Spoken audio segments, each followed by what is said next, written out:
Audio Jungle.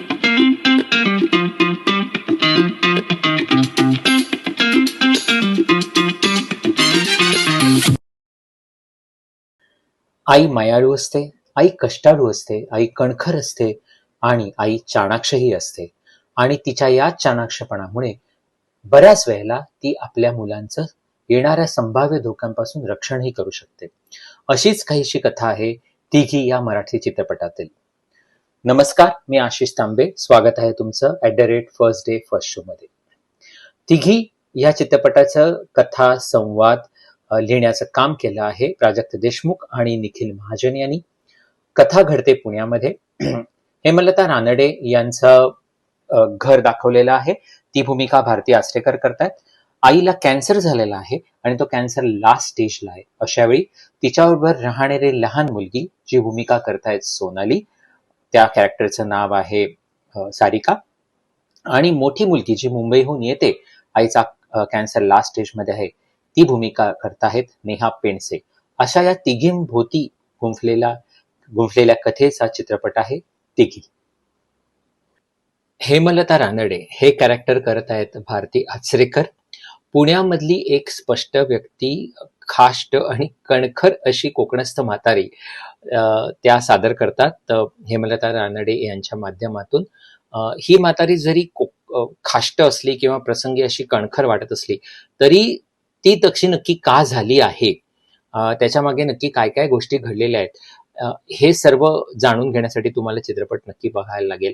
पण भारतीजी बद्दल बोलायचं झालं तर शब्द कमी पडतील, कारण त्यांच्या भूमिकेला इतक्या शेड्स आहे त्याच्यामध्ये आणि छोट्या छोट्या प्रसंगातून त्यांनी ती भूमिका आणि ते कॅरेक्टर इतकं अप्रोप्रिएट वठवलेलं आहे. म्हणजे अशा पद्धतीची जी माणसं असतात ती नॉर्मली नर्सेस किंवा त्यांची काळजी घेणारे हॉस्पिटलमधला जो स्टाफ असतो त्यांच्याशी कसं तुझडेपणाने बोलतात, पण ॲट द सेम टाइम त्यांना लाईफचे काही लेसन्स देतात, त्यांच्या अनुभवाचे, त्यांच्याशी वेळप्रसंगी प्रेमानेही बोलतात. त्याचप्रमाणे जेव्हा त्यांना मुलींना एका पर्टिक्युलर सवयी लावायच्या असतात किंवा त्यांच्याशी काही गोष्टी सडेतोडपणे बोलायच्या असतात, तेव्हाच्या भारती आचरेकर. त्याचप्रमाणे कुत्रा हा त्यांना अजिबात नको असतो, पण त्याच कुत्र्याच्या पिल्लाशी नंतर त्या इतक्या त्यांचं मन जुळून जातं, त्याच्याशी त्या इतक्या वेगवेगळ्या पद्धतीमध्ये संवाद साधतात. तेव्हाच्या भारती आचरेकर जे हळवेपणाने त्या कुत्र्याच्या पिल्लाशी नंतर बोलतात, तेव्हाच्या भारती आचरेकर.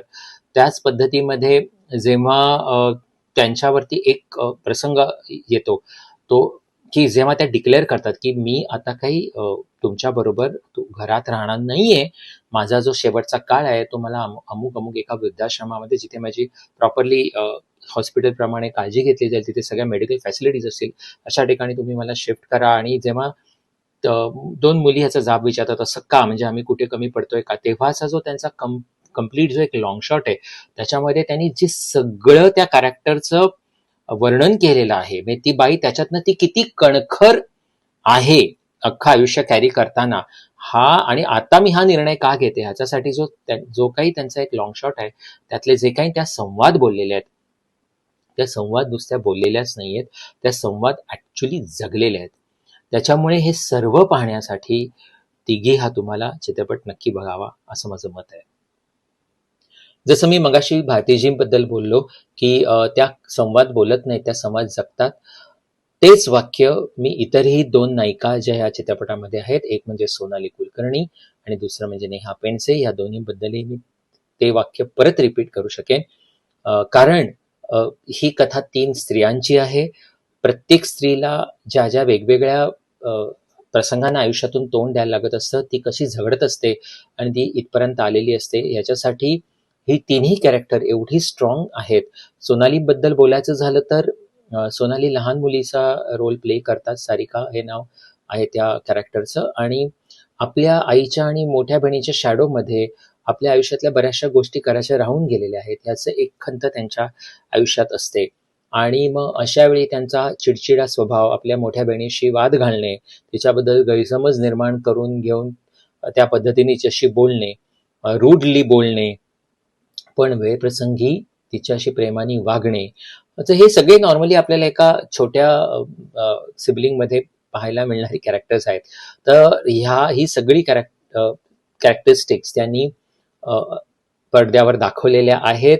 पडद्यावरती ही तिन्ही कॅरेक्टर्स विदाऊट मेकअप वावरतात आणि हे धाडस नक्कीच म्हणायला पाहिजे. त्याच्यामुळे सोनाली कुलकर्णी यांचं सारिका हे कॅरेक्टर कधी-कधी म्हणजे ते इतकं सुंदर त्यांनी प्ले केलेलं आहे, की त्या खऱ्याच आयुष्यात अशा आहेत का?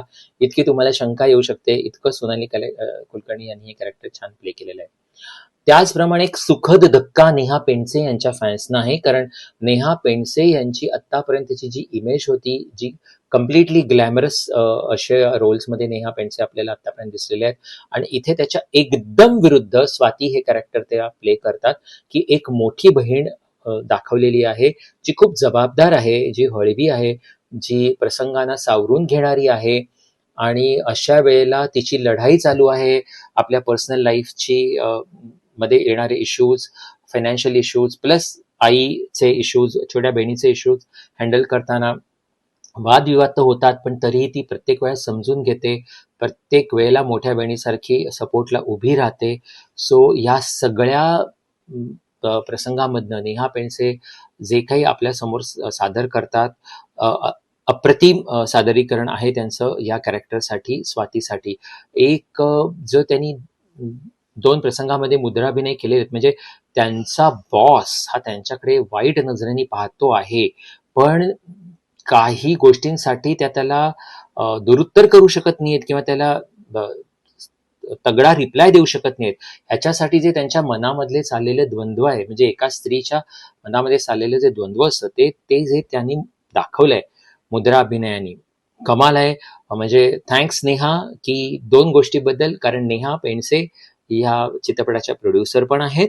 त्याच्यामुळे इतकी उत्तम सशक्त कथा तुम्ही मराठी पडद्यावर आणली ह्याच्यासाठी, आणि हा रोल पर्टिक्युलरली मोठ्या बहिणीचा रोल तुम्ही केला, जो तुमच्या नॉर्मलच्या इमेजच्या एकदम विरुद्ध आहे आणि त्याच्यामुळे तुम्ही प्रेक्षकांना हे दाखवून दिलंय की yes, I am here to play as a strong lead character in whichever manner it comes to me. So it is really creditable to Neha Pendse. चित्रपटामध्ये अजून 3-4 कॅरेक्टर्स आहेत महत्वाची. पुष्करराज चिरपुटकर आहेत, निपुण धर्माधिकारी आहेत, संजय मोने आहेत, मृण्मयी गोडबोले आहे आणि सुब्रत जोशी पण आहेत. पैकी सुब्रत जोशी आणि संजय मोने यांचं कॅरेक्टर म्हणजे सेम रोल ते प्ले करता आहेत. एक तरुणपणी आणि एक म्हातारपणाचा रोल त्या दोघांचा आहे आणि दोघांनाही फार कमी स्क्रीन प्रेझेन्स मिळालाय, पण ते आपली छाप सोडतात. संजय मोनेंचं विशेष कौतुक या गोष्टीसाठी की त्यांना फक्त 2 सीन्स आहेत फिल्ममध्ये आणि एकही डायलॉग नाहीये, पण त्यांचा जो काही तेवढ्या वेळापुरता वावर आहे तो कम्प्लिटली सांगून जातो की त्यांच्या मनात काय चाललेलं असेल. म्हणजे हे एका थोर कलाकाराचंच वैशिष्ट्य आहे की डायलॉगही नाहीये, काही बोलायचंही नाहीये त्याला आणि ऍट द सेम टाइम मनातल्या भावना कन्वे करायच्या आहेत. पुष्करराजना एक थोडासा वेगळा रोल मिळालेला आहे ह्याच्यामध्ये आणि तो करणं पण आव्हानात्मकच होतं. त्याच्यामुळे या सर्व कलाकारांचं कौतुक. आता महत्वाची गोष्ट म्हणजे कथा आणि संवाद. तर चित्रपटाची कथा आणि संवाद किंवा पटकथा या सगळ्याची जबाबदारी प्राजक्त देशमुख आणि निखिल महाजन यांनी आहे केलेली आणि मानायलाच हवं की इतकी सशक्त कथा, पटकथा आणि संवाद त्यांनी लिहिलेले आहेत की प्रत्येक संवादातून चित्रपट इतका सुंदरपणे उलगडत जातो आणि पुढे जात राहतो की फक्त 2.5 तासाचा हा चित्रपट आहे, पण तो तुम्हाला बरंच काही सांगून जातो.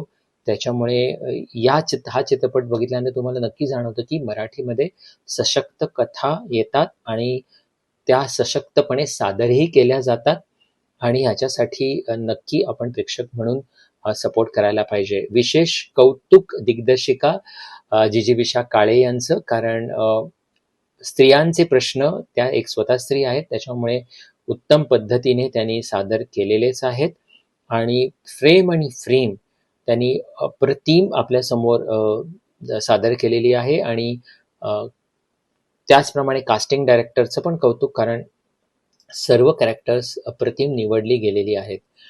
तर ओव्हरऑल हा चित्रपट तुम्हाला एक अप्रतिम अनुभव देतो आणि तुम्हाला अंतर्मुख करतो आणि तुम्हाला हे जाणीवही करून देतो की एका आईने कसं असायला हवं आहे.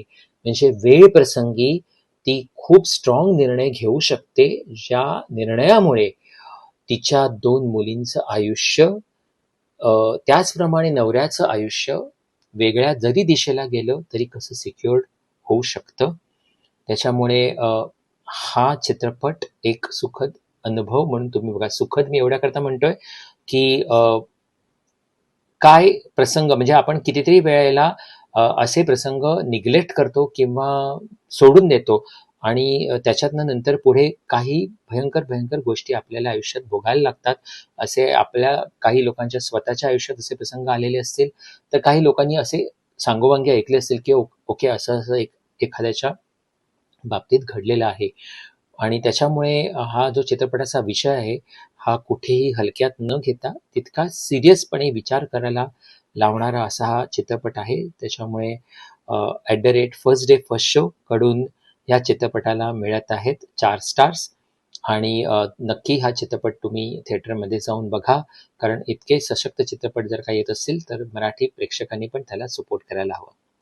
त्याचप्रमाणे आमचे जर का रिव्ह्यूज तुम्हाला आवडत असतील, हा व्हिडिओ तुम्हाला आवडला असेल, तर तुम्ही नक्की लाईक करा, शेअर करा हा व्हिडिओ तुमच्या फ्रेंड्सना. आमच्या चॅनलला सबस्क्राईब करा, बेल आयकन दाबा आणि त्याच्यावर ऑल प्रेस करा, जेणेकरून तुम्हाला लिंक्स येत जातील त्याच्या पुढच्या आमच्या सगळ्या रिव्ह्यूजच्या. आणि नक्की आम्हालाही सपोर्ट करा, कारण तुमचं एक सबस्क्राईब आणि लाईक आमच्यासाठी खूप महत्त्वाचं असतं. लवकरच भेटू पुढच्या एका व्हिडिओज मधनं रिव्ह्यूमधनं. तोपर्यंत हसत राहा, मजेत राहा, लाईफ एन्जॉय करा. धन्यवाद.